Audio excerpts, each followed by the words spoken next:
Foi aqui referido ainda há pouco numa intervenção o perigo da instrumentalização da cultura, à qual o Dr. Hassamer respondeu, dizendo que a sua instrumentalização contribuiria para a sua morte, e assim é seguramente. Porém, isto não é talvez contraditório com a relação que deverá de futuro, foram os senhores que o disseram também, ser estabelecida entre a agenda de Lisboa de um lado e a cultura do outro. Não porque deva olhar-se para a cultura apenas e só como um fator de crescimento económico, de inovação, de criação de mais e melhor emprego, de competitividade. É evidente que ela tem esse potencial, os dados disponíveis demonstram isso mesmo, mas talvez possamos inverter um pouco a coisa, saber o que é que a cultura pode também fazer pela agenda de Lisboa no sentido de a humanizar, de lhe dar uma dimensão eminentemente política, de desviar um pouco do rumo exclusivamente económico que tem vindo a seguir.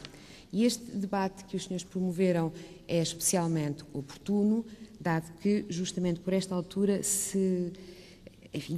reequaciona o relançamento da agenda de Lisboa com um novo ciclo a iniciar-se já no ano de 2008. Enfim, foram várias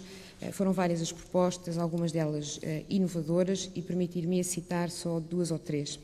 A questão do multilinguismo foi acentuada no workshop 1, o multilinguismo visto também como um fator muito relevante de diálogo, pese embora o paradoxo aparente de diálogo e de diversidade cultural. É uma mensagem que também retivemos, porque queremos ter ouvido que creem os senhores que reside também no multilinguismo um dos alicerces mais fortes das identidades nacionais, que nenhum de nós, creio, tem intenção de pôr em causa, assim como reside no multilinguismo uma chave, um fator, um vetor importante de diálogo no interior das sociedades europeias e também de diálogo com o resto do mundo. Acresce, como talvez tenham consultado no estudo relativo à economia da cultura, encomendado pela Comissão, que ao invés do que se pensava, contrariamente ao que se pensava, o multilinguismo na Europa não constitui um handicap que a diminua em relação aos desempenhos dos Estados Unidos, onde é usada uma única língua, pelo contrário, constitui sim um fator de competitividade. E, portanto, o multilinguismo, assim, foi esta a mensagem que de facto recebemos. Mais ainda, não vos roubo muito mais tempo, parece-me que terá sido quase unânime a voz, no sentido de ser assegurada uma efetiva transversalidade da cultura nas demais políticas, seja nas políticas nacionais, seja nas demais políticas e ações da própria União.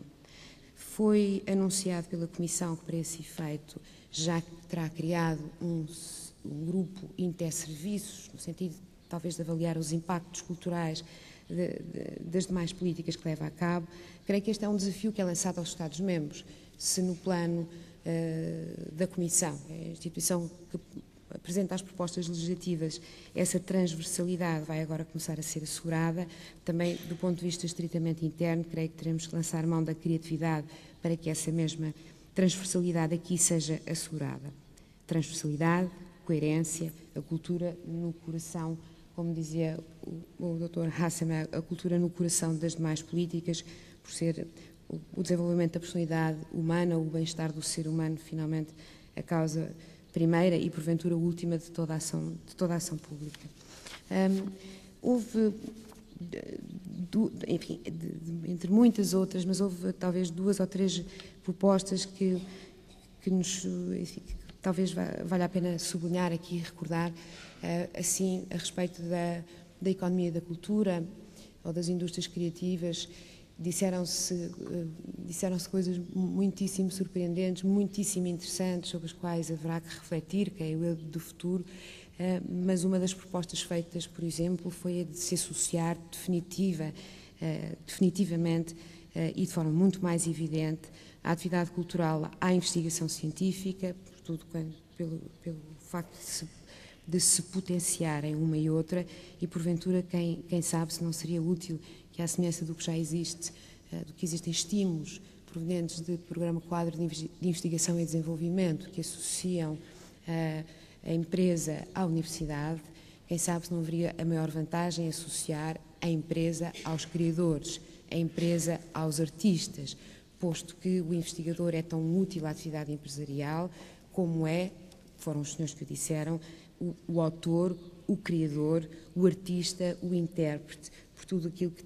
representa de potencial de inovação, de experimentação,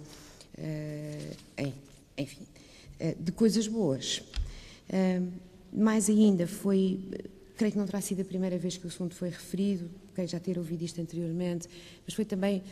feita uma comparação entre a ausência de mobilidade, alguma ausência de mobilidade que existe neste setor, decorrente de problemas fiscais, que foram já aqui evidenciados, ou de aspectos relacionados com a segurança social, mas foi feito um apelo a que pudesse ser instituído aqui, neste particular setor, uma espécie de Erasmus. Teria seguramente um outro nome, mas é um dos programas europeus, porventura, mais bem-sucedidos, talvez o mais interessante que a política agrícola comum, que há pouco um dos senhores da audiência a que há pouco se referiu. Seria seguramente interessante explorar esta ideia de ter também aqui um programa de incentivo à mobilidade de autores e criadores, o que serviria as várias funções, as várias prioridades, finalmente, que figuram da proposta da Comissão. São muitas mais as ideias que aqui fomos retendo, uns e outros, tomando notas em todos os workshops. Em qualquer caso, também para ir ao encontro das preocupações que já foram aqui expressas, de transparência, de acesso por parte do cidadão ao processo que antecede a elaboração da decisão política. É uma informação brevíssima a dar. Todos estes 2 dias de trabalho foram gravados,